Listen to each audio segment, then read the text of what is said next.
Okay, Jason. HOAs. HOAs. My personal experience, I live in an HOA. I've got neighbors that are actually members of two HOAs.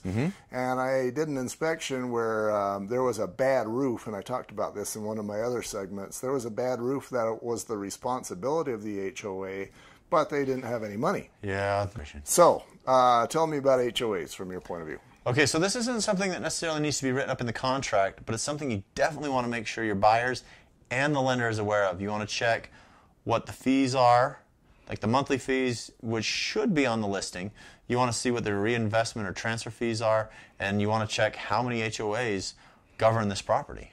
Yeah, the last one to me means something in particular, because you don't just find an HOA and assume that's the only one. Right.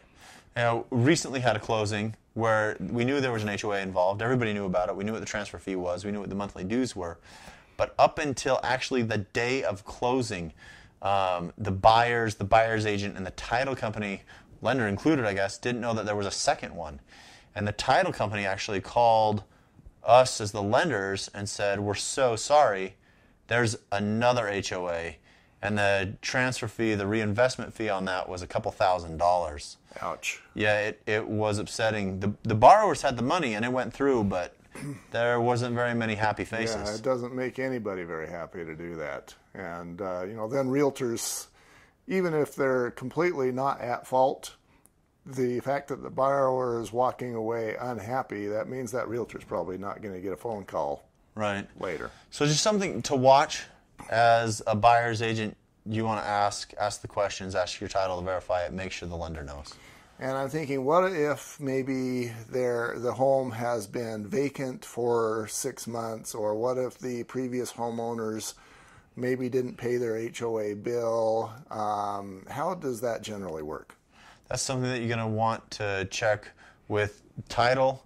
The sellers will know. The organizations that's selling that home will be able to find through their membership of the HOA, through default, through other channels, how much is owed. The HOA knows. The home's part of the HOA. The HOA is going to figure out who owns that and let them know the fees, or put a lien on the home. So it is discoverable.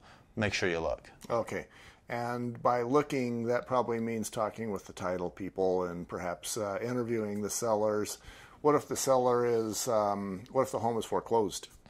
So if it's foreclosed and owned by a bank, they're going to have to look through the CC&Rs. A lot of times you can get a cert that asks. So like if this is a condo, the lender's going to get a cert that says how much dues the HOA can go after to the lender for non-paid and how much of that can be charged.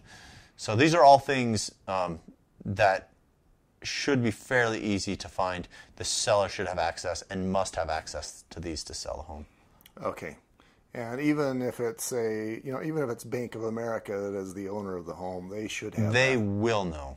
Your worst case scenario is absentee landlord. Anything else we want to cover in this segment? Nope, let's move on. Let's move on.